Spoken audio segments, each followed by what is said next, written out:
어느 동네에 절하고 교회하고 바로 지척에 있는 그런 동네가 있었대요. 그런데 맨날 이 절에서 목탁 두드리는 소리가 너무 세게 나니까 예배 시간에 이거 뭐 설교도 잘 안 들리고 그렇게 되잖아요. 그러니까 교회에서 생각도 못해서 원수를 좀 갚자. 그래서 삼겹살을 구웠답니다. 그리고 그 냄새가 절 쪽으로 갈 수 있도록 선풍기를 틀어가지고 냄새를 스물스물 보냈다는 거예요. 불공을 드리고 있던 스님들이 너무 괴롭잖아요. 이 고기 냄새 솔솔 나고 뭐 먹고 싶고 하니까 너무 괴로워서 안 되겠다. 우리 휴전하자. 저쪽에 가서 뭔가 좀 우리 합의하고 서로 이제 우리도 목탁 좀 덜 두들기고 그쪽도 삼겹살 그만 굽자고 하자 하고 이제 얘기를 하는데 주지 스님 이하 스님들이 다 같이 모여서 회의를 했답니다. 누군가 이제 대표로 가야 되잖아요. 누굴 보내나 고민을 하고 있는데 어떤 젊은 스님이 손을 번쩍 들더니 제가 십자가를 지겠습니다. 그렇게 이야기를 했다는 거예요. 절과 우리 교회 어떤 차이가 있나요? 절 다니시는 분들하고 교회 다니시는 분들 완전히 다른 종교인 것 같은데 오늘은 불기 2563년 부처님 오신 날입니다. 고타마 시타르타라고 하는 2500년 전에 어떤 한 인도의 작은 왕국에 왕자로 살고 있던 이가 있었는데 삶의 문제 그리고 이 고해의 문제에 대해서 해결해 보겠다 하는 그런 생각 때문에 고행을 하고 또 여러 참선을 통해서 보리수나무 밑에서 깨달음을 얻게 되었습니다. 이 깨달음이라는 것이 바로 무엇이냐면 세상에 우리가 눈으로 보이는 이 모든 것들, 고통, 고난, 그리고 또 오늘 우리의 사는 모든 삶들이 다 그러니까 비어있다 하는 것을 그가 깨달았습니다. 여러분, 원래 인도가 전 세계에서 유일하게 영의 개념을 처음 발견한 것도 인도잖아요. 없다 하는 것, 영이라고 하는 것, 공이라고 하는 것이 우리에게는 그냥 잘 생각이 안 되는데 인도 사람들은 그것을 처음으로 생각했던 사람들이 바로 그들입니다. 부처님이 깨달은 것이 바로 그거죠. 우리의 눈에 보기에 산이 산인 것 같지만 사실은 산이 아니라는 거예요. 우리의 눈에 보기에는 물이 물인 것 같지만 물이 아니라는 것입니다. 고통, 고난 이런 것도 없고 그리고 어떻게 나의 욕심이나 이런 욕망 같은 것들을 비워낼 수 있을까? 우리는 욕심을 내려놓자 하지만 아예 부처님은 그런 건 없다고 아예 선언을 해버린 것입니다. 그걸 깨달아지는 것을 우리가 성불했다라고 이야기를 하고 그 안에 구원이 있다고 얘기를 합니다. 그래서 불교는 계속 없다라고 주장하는 종교가 바로 불교예요. 나중에 이제 이 부처님이 돌아가시고 입적하시게 되었을 때 제자들에게 유언을 남기죠. 내 시신을 태워라. 무덤 같은 것 만들어서 나를 기념하게 하지 마라. 내가 무에서부터 와서 무로 다시 돌아가는 것임을 분명히 보여주겠다 하고 그렇게 유언을 하셨답니다. 그래서 제자들이 부처님의 시신을 다 태웠는데 제자들은 그 속에서 도리어 사리를 찾아낸 거죠. 없다 해서 아무것도 남기지 않겠다고 화장을 하라고 했는데 그 속에서 수천 개의 사리가 발견이 됐고 그 중에 몇 개가 우리나라에 오게 되었습니다. 우리나라에서도 아주 고승들은 돌아가시면 이렇게 그 시신 속에서 사리가 나온다고 해요. 부처님의 뜻은 무에서 먼지에서 와서 먼지로 다시 돌아가는 걸 보여주려 하는데 제자들은 그걸 깨닫지 못하고 다시 무언가를 남기려고 하는 그런 모습, 이것이 또 불교의 딜레마이기도 합니다. 우리나라 유명한 고승 중에 성철 스님이라고 계시죠. 그분도 돌아가셨을 때 수많은 사리가 나와서 그것이 이제 논란이 되기도 하고 했었는데 이분이 하셨던 가장 유명한 말씀 뭔지 아십니까? 산은 산이요, 물은 물이다. 여러분, 이건 불교계에서는 굉장히 이단화적인 발언입니다. 생각해 보면 부처님이 하셨던 말씀은 산이 산이냐? 산 아니다 라고 얘기를 한 거고 물은 물 아니다. 모든 그런 것들을 다 부정하고 무다, 공이다 이렇게만 얘기했는데 성철 스님은 도리어 그 말에 정면으로 반대하신 거죠. 산은 산이다. 그렇게 해야 다음 논의를 진행할 수 있다는 거죠. 물은 물이라고 얘기를 해야 인생은 인생이고 고난은 고난이고 죽음은 죽음이라 얘기를 해야 뭐가 이야기가 되지 않나. 불교인들은 원래는 다 없다라고 말하는 종교이고, 그리고 욕심이나 소망, 뭘 좀 이루어졌으면 좋겠다 하는 것들도 다 없다고 다 부인하는 종교가 바로 불교죠. 그런데 이제 절에 가서 대웅전에서 108대 하면서 이렇게 기도하는 모습을 보면 원래 부처님의 뜻은 그런 마음들, 하고 싶어 하는 마음들 자체를 다 부인하는 게 부처님 뜻일 텐데, 그런데 이제 불자들은 꼭 그렇게 살고 있지는 않은 것 같다는 생각을 합니다. 그러면 기독교는 어떻습니까? 하고 싶은 것, 있는 것, 이걸 다 비워낼 수 있나요? 불교에서는 이렇게 모든 것, 내 하고 싶어 하는 욕망까지도 다 내려놓고 모든 것들을 다 없는 상태로 두는 것을, 그게 이제 정말 그 안에서 참된 평화와 구원이 있다라고 그렇게 믿잖아요. 우리 그렇게 할 수 있을까요? 우리가 살면서 아무것도 원하는 것이 없는 상태가 될 때가 있죠. 아무것도 하기 싫은 때가 있습니다. 가만히 누워서 숨쉬기조차 하기 싫은 그런 때가 있죠. 왜 그런 생각이 듭니까? 낙심하고 참 많이 힘들 때 아마 한두 번씩은 그런 경험들이 있으실 겁니다. 그런데 사는 동안에는 결코 내 안에 조금이라도 뭘 원하고 바라는 욕심이 안 생기는 날이 없어요. 없잖아요. 언제 한번 그렇게 됩니까? 죽으면 아무것도 바라는 게 없어지죠. 살아있는 동안에는. 여러분, 성불을 하고 그래서 뭔가 깨닫고 내 속에 있는 욕심들을 다 비워내는 상태를 성불이라고 얘기를 하는데, 그럼 성불하려고 하는 마음이라도, 그 하고 싶어 하는 소망이라도 있을 거 아니에요. 살아있다 하는 것은 무언가 원하는 게 있다라는 것이고, 뭘 원하는 것 자체가 악은 아닙니다. 기독교는 도리어 불교는 없다고 해서 문제를 해결하려고 하는 종교라면, 기독교는 있다고 해서 해결하는 종교입니다. 불교는 고난도 없다고 말하고 불행한 그런 인생도 없다고 말하고, 그리고 오늘 우리의 삶의 끝에 그 다음도 없다고 말하는 종교가 불교입니다. 그러나 기독교는 있다고 말합니다. 믿음이 있다라고 말하고, 소망이 있다, 아직도 희망은 남아있다라고 말하고, 사랑이 있다라고 말하고, 하나님 살아계신다라고 말하는 종교가 바로 기독교입니다. 긍정의 종교. 우리가 존재한다라고, 존재하는 것에 대하여 긍정하는 것으로 말미암아 도리어 우리가 구원받고 그 안에 문제의 해결책이 있다라고 말하는 종교가 바로 기독교입니다. 소망, 내 안에 뭔가 하고자 하는 원하는 마음이라는 것은 있습니다. 이걸 부인해가지고는 아무것도 되지 않습니다. 도리어 기독교는 이 소망이라는 것이 우리의 핵심 가치, 믿음, 소망, 사랑, 이 세 가지의 핵심 가치 중에 하나입니다. 그러나 여러분, 믿음, 소망, 사랑이 아주 좋은 것이고 우리 기독교에서 너무나 이제 마음에 품고 이제 좋아하는 것이라 할지라도, 여러분, 이 원래 좋은 게 잘 변질해요. 우리 지난 구역 예배 때 어떤 권사님이 그 얘기를 하셔요. 하얀 천에 검은 물이 튀면 검은 천보다 훨씬 더러워 보인다고. 원래 좋은 것일수록요, 변질되면 나쁜 것이 됩니다.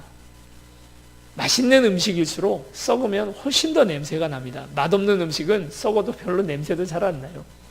맛 있는 음식일수록 더 변질도 심하게 되죠.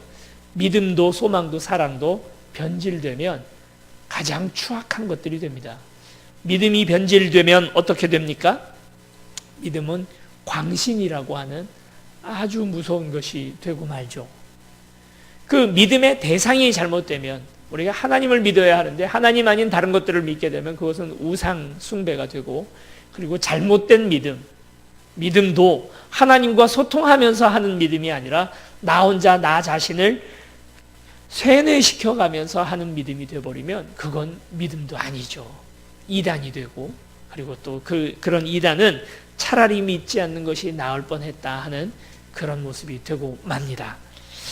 믿음도 변질되면 이렇게 되죠. 사랑도 변질되면, 사랑이 다 좋은 것은 아닙니다.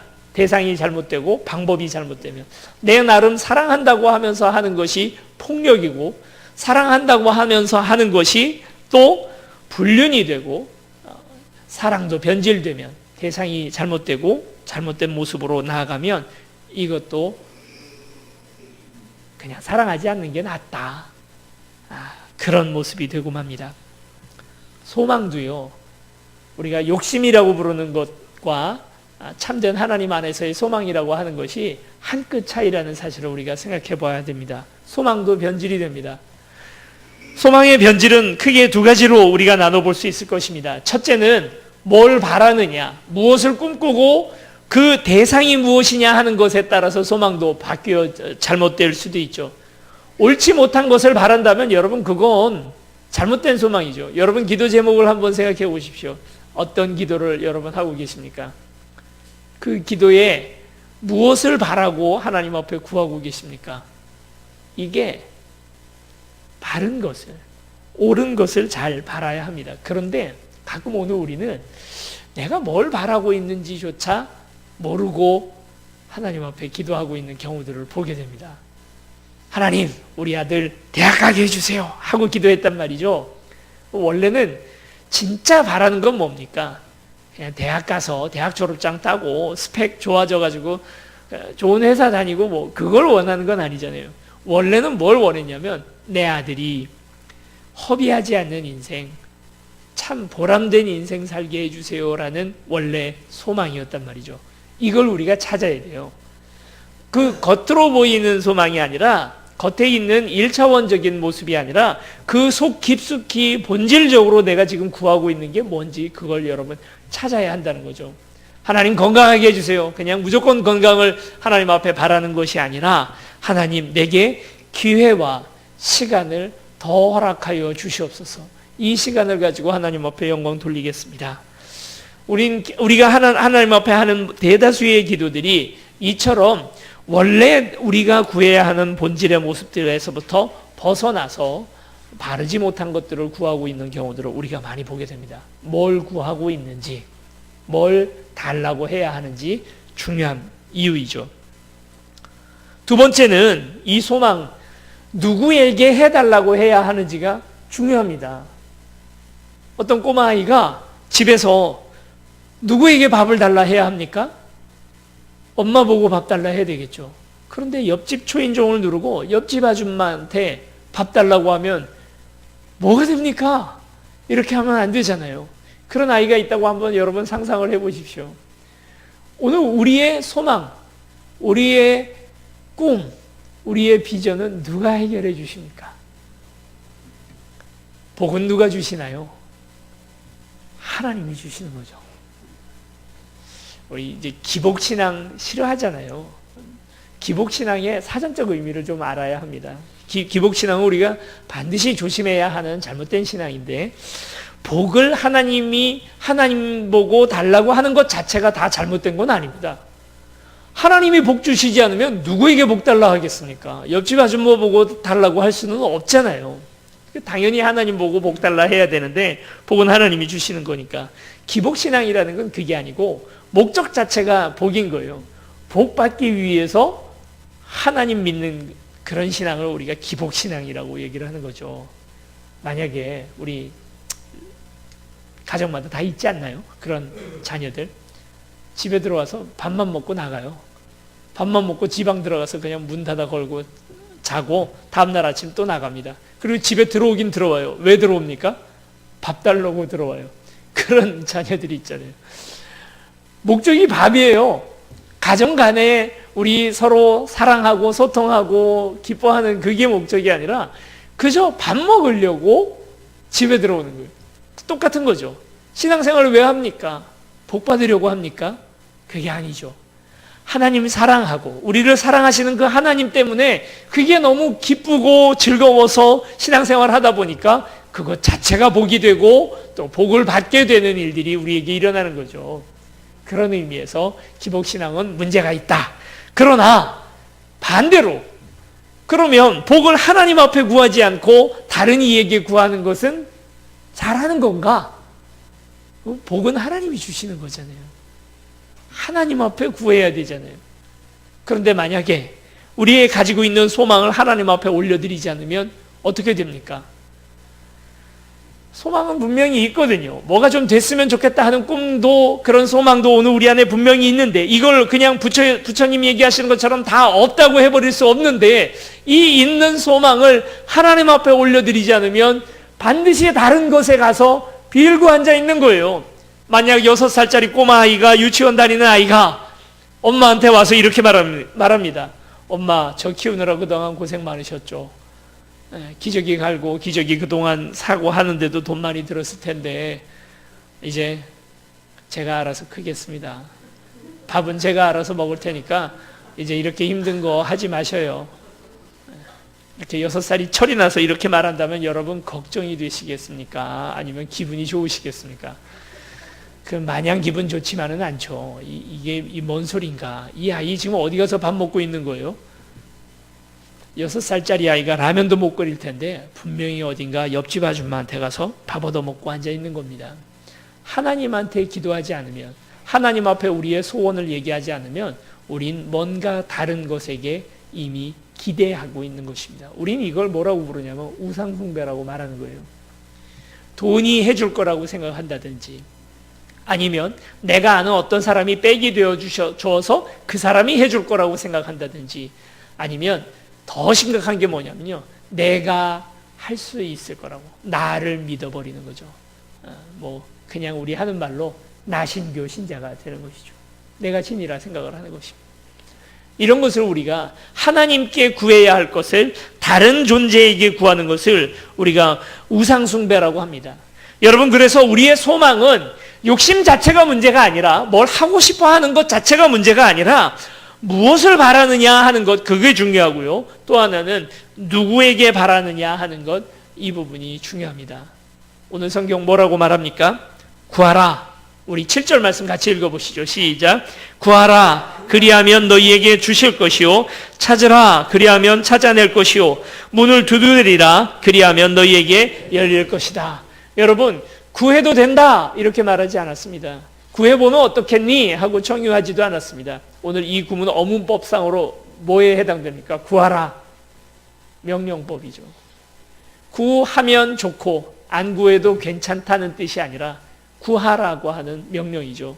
하나님께서 오늘 우리에게 명령법을 자주 쓰시지만 주신 명령은 반드시 순종하는 것이 우리 믿는 자들의 모습이 아니겠습니까? 하나님께서 구할 권리를 우리에게 주셨다기보다도 구해야 할 의무를 우리에게 주신 것입니다. 왜 그러냐면요, 하나님 앞에 구하지 않으면 다른 것에게 구하고 앉아있기 때문이에요. 이걸 우리가 우상숭배이기 때문입니다. 복을 주시는 분이 누구십니까? 하나님이십니다. 그 하나님 앞에 오늘 우리가 우리의 소망을 올려드리지 못한다면 그것은 오늘 우리가 어딘가 다른 것에게 매달리고 있기 때문이죠. 그래서 구하라, 찾으라, 두드리라 이렇게 명령하고 계십니다.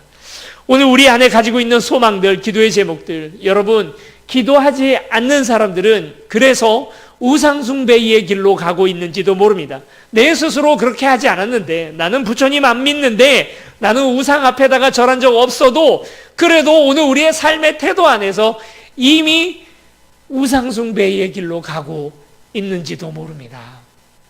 여러분, 그래서 기도에 힘쓰고 우리가 더욱 기도하려고 애를 쓰고 기도하다 보면 내가 뭘 구하고 있는지도 그 본질의 모습도 알게 되고, 그리고 내가 어느 자리로 가야 할지, 어떤 기도를 해야 할지도 알게 됩니다. 잘못된 기도를 하는 분들은 내가 뭐 원하는 게 있어요, 주시옵소서 하고 막 기도를 하면서 계속 그걸 하나님 줄 거다라는 자기 세뇌, 자기 학습을 합니다. 그런데 올바른 기도는 그런 기도가 아니죠. 기도하다 보면 하나님께서 내 마음의 소망을 바꿔주기도 하시고 하나님과 서로 같이 대화하면서 하는 기도, 여러분, 그런 기도가 우리에게 꼭 필요합니다. 그런데 무슨 자격으로 우리가 이걸 달라고 하나요? 달라고 하려면 뭔가 근거가 있어야 되잖아요. 값을 치르든지. 값을 치렀네요, 그죠? 헌금 냈으니까 오늘은 좀 기도 제목 센 게 있어서 다음 주에 이제 중요한 계약건이 하나 있으니까 10만 원 냈어요. 하나님. 지난주는 뭐 그냥 평안만 주시면 됐다 해서 5만 원 드렸고요. 오늘은 10만 원 드렸으니까 하나님 이게 이번에 안 이루어지면 다음 주에 5천 원 드립니다. 거래죠. 그렇게 거래해서 하나님 앞에 뭘 드렸으니까 내가 받는다 생각을 하는 것입니다. 이번 주 내가 착하게 살았으니까 더 해주실 거라고 믿고, 이번 주 내가 새벽기도 더 많이 나왔으니까 그러니까 뭘 해주실 거라고 믿는, 그것은 거래입니다. 그러나 기도가 거래입니까? 아니죠. 우리 어머니,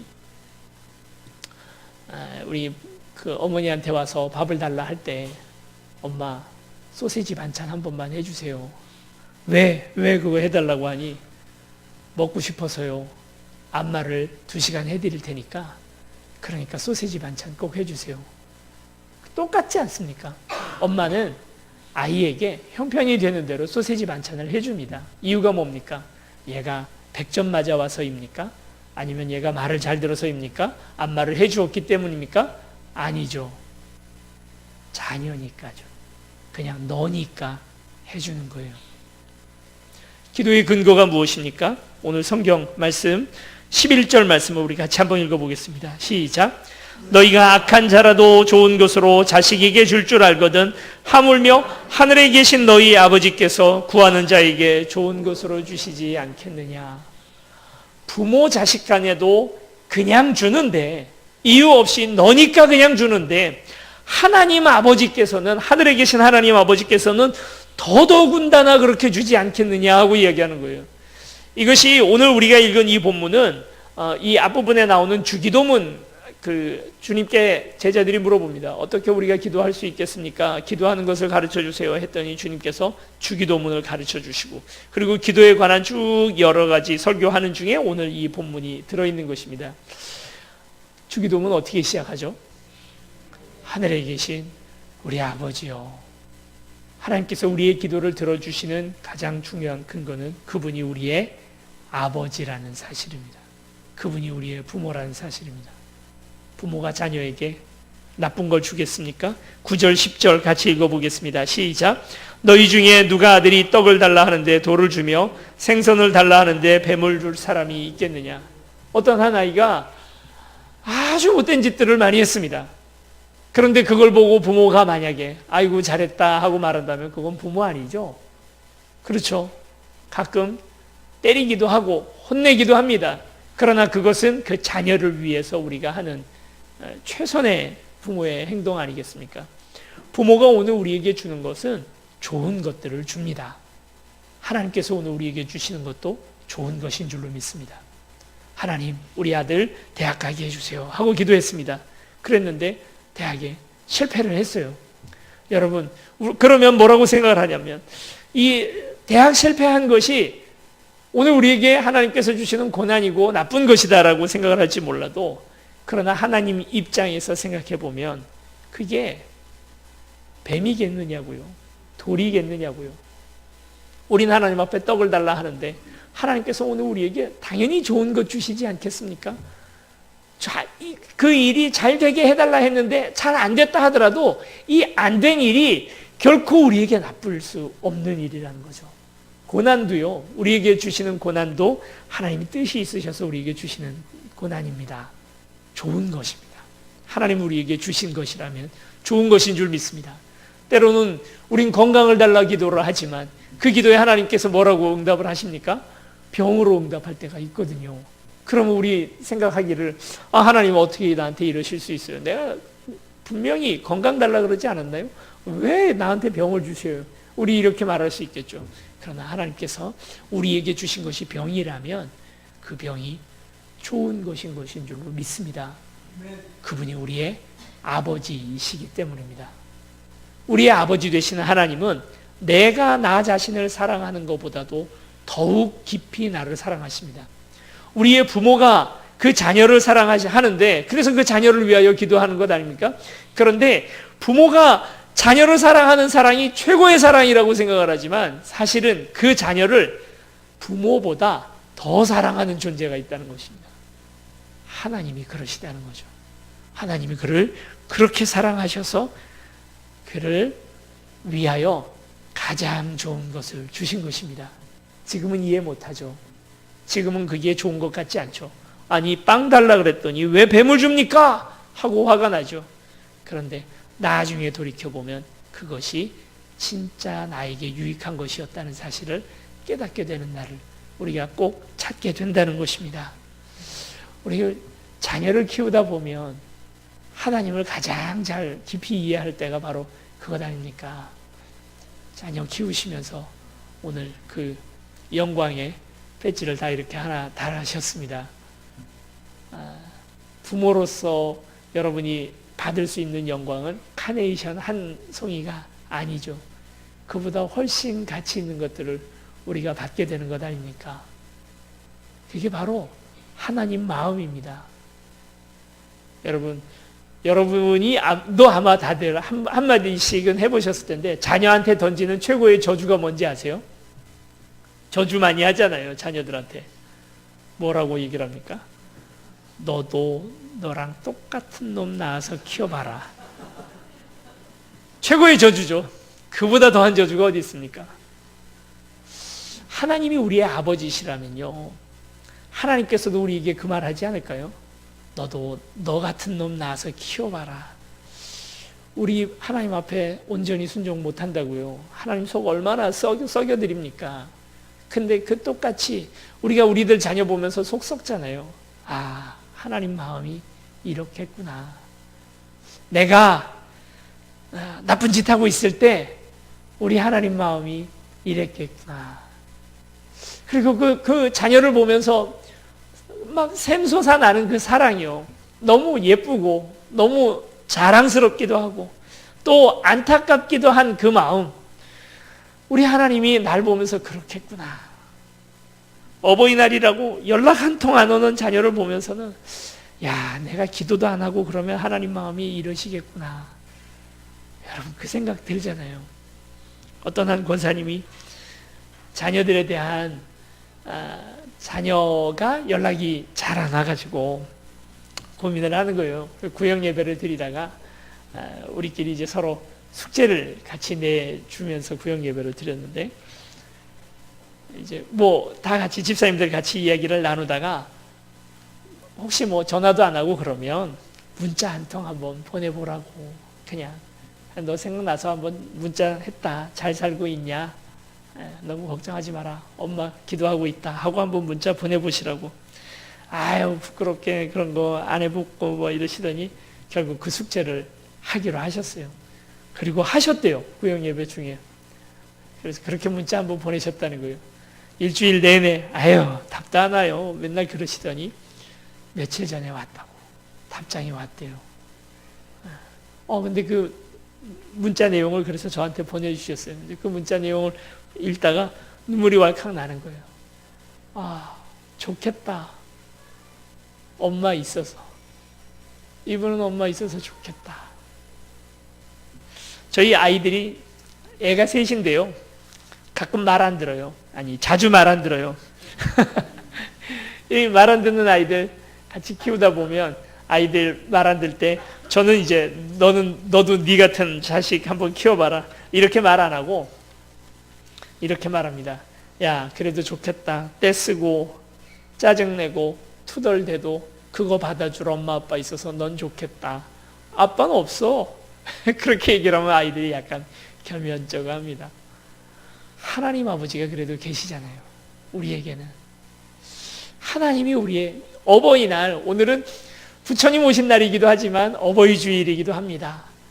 우리 하나님께서 우리의 어버이가 되어주신다는 사실, 우리의 부모가 되어주신다는 사실, 그 부모가 어버이로서 그 자녀를 그냥 사랑해 주는 것처럼 하나님께서도 자격 없는 오늘 우리를 그냥 사랑해 주시는 분이 우리 하나님이신 것이죠.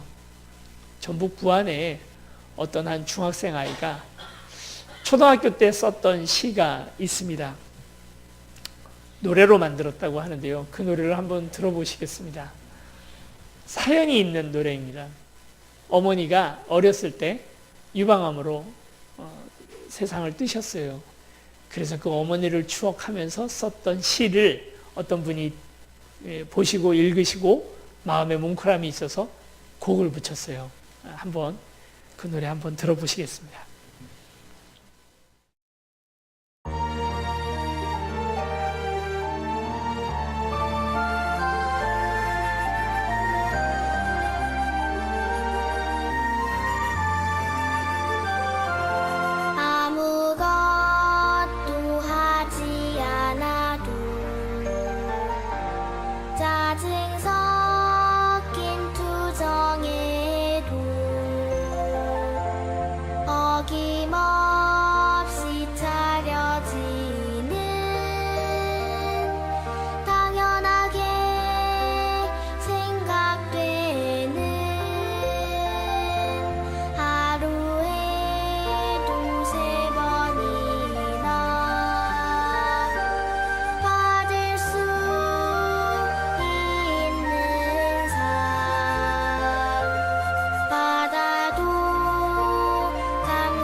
땅에 오늘 우리의 육신의 부모들은 언젠가 하나님 앞에 다시 돌아가게 되겠지만 오늘 영원히 우리의 부모가 되어주시는 하나님께서 우리와 영원히 함께 하시는 줄 믿습니다. 그 하나님의 마음으로 우리가 부모된 자로서 이 땅을 살아가면서 우리의 자녀들을 사랑한다면, 그리고 또 그 하나님의 마음으로 오늘 우리의 부모님들이 받았던 그 사랑을 이해한다면 오늘 우리의 신앙이 훨씬 더 깊어지고 주님 앞에 가까이 나가게 되는 줄 믿습니다. 하나님은 그만 쫄라라 라고 말한 적 없으십니다. 구하라, 찾으라, 두드리라, 달라고 얘기하라고 그렇게 말씀하시는 아주 풍성한 최고의 부자이신 분이 우리 하나님, 우리 아버지이십니다. 그 하나님을 아버지로 고백하고 기도로 주님 앞에 나아가는 저와 여러분들이 되시길 축원합니다. 우리 함께 찬양하십시다. 우리 아버지, 우리 함께 찬양하시고 함께 기도하고 주님 앞에 나아갈 때, 하나님, 이제 오늘 우리가 하나님의 마음을 우리의 자녀들 키워가면서 그 마음을 닮아갈 수 있도록 도와주시고, 어떤 순간 어떤 어려움에도 오늘 우리를 끝까지 사랑하셨던 그 부모의 사랑이 우리 하나님의 사랑임을 다시 깨달아 우리도 우리의 자녀들 사랑하게 하여 주시옵소서. 기도하는 마음으로 함께 찬양하시겠습니다.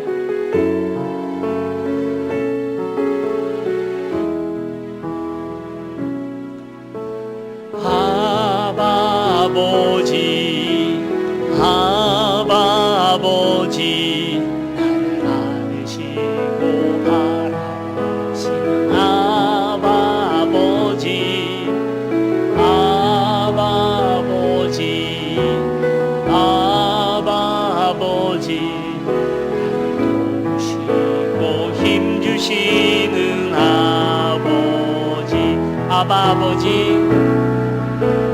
아바 아버지, 아바 아버지, 나를 안으시고 바라시는 아바 아버지, 아바 아버지, 아바 아버지, 나를 안으시고 힘주시는 아버지.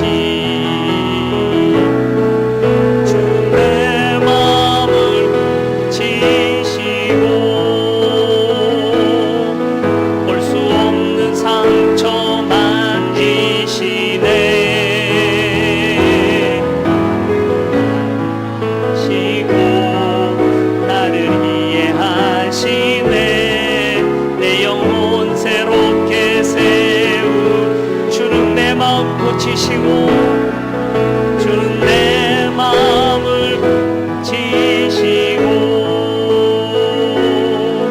볼 수 없는 상처 만지시네.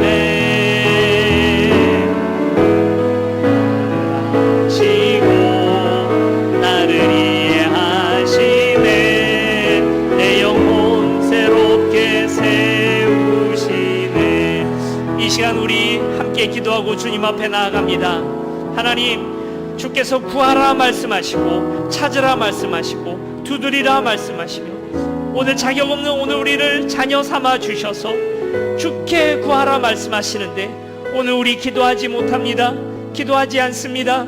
세상 다른 것에게 기대하느라고 하나님께 달라 하지 못하는 오늘 우리를 주여 용서하여 주시옵시고 주님이 우리의 아버지시라는 사실을 결코 잊지 않을 수 있도록 하나님 오늘 우리를 도와주시옵소서. 함께 기도하고 주님 앞에 나아가시겠습니다. 사랑관에 많으신 아버지 하나님, 주께서 오늘 우리에게 기도할 수 있게 하여 주시고 또 기도하라 명령하셨는데 오늘 우리가 주님 앞에 기도하지 못하고 주님께 구하지 못하고 아버지 하나님 세상 다른 것들에 아버지 주님 물질들과 하나님 또 사람들에게 주님의 피조물에게 도리어 오늘 우리가 머리 숙이고 그 앞에 우상으로 주님 섬기고 있는 오늘 우리의 모습은 아닙니까?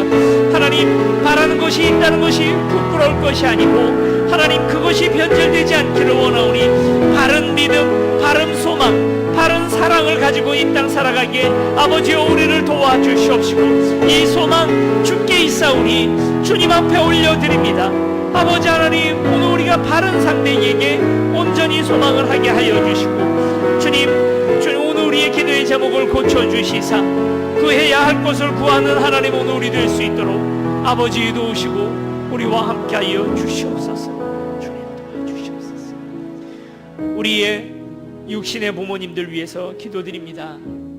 혹시 먼저 세상을 뜨셨다면 그분들 주셨던 사랑을 우리가 마음에 간직하고 우리도 그 받은 사랑 자녀들에게 줄 수 있도록 그것을 위해서 기도해 주시고 살아계신 부모님들이 계시다면 하나님 그 건강을 붙들어 주시고 주님 앞에 남은 모든 삶들이 행복할 수 있도록 정말 바른 길로 믿으며 천국을 경험하는 삶들이 될 수 있도록 이 시간 우리 부모님들 위해서 함께 기도하시겠습니다. 사랑과 은혜 많으신 아버지 하나님, 오늘 우리에게 육신의 부모님들 허락하심을 감사를 드립니다.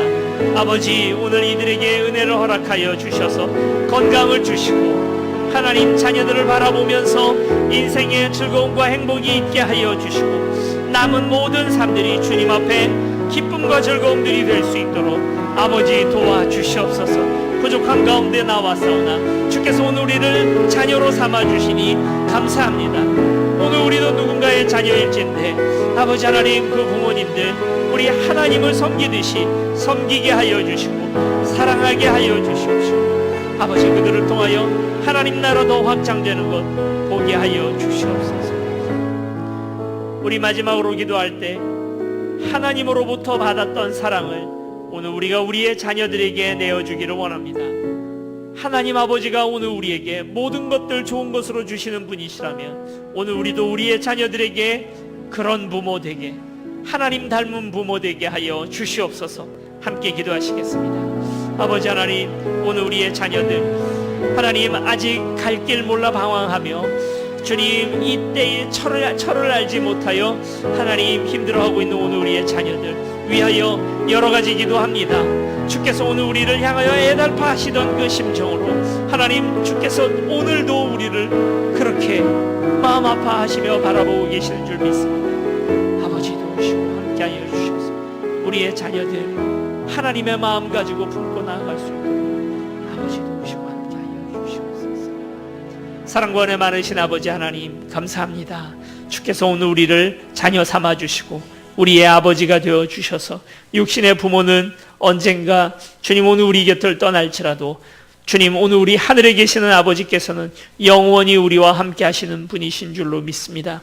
아버지, 구하라 하시고 찾으라 하시고 두드리라 말씀하셨사오니 구하고 찾고 두드리는 모든 이들에게 하나님께서 놀라운 은혜를 더하여 주시옵시고 하나님, 오늘 우리에게 가장 좋은 것으로 채워 주시옵소서.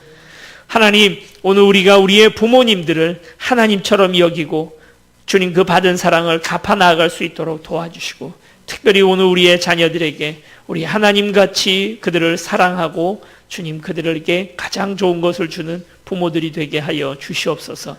감사드리며 예수 그리스도 이름으로 기도드립니다.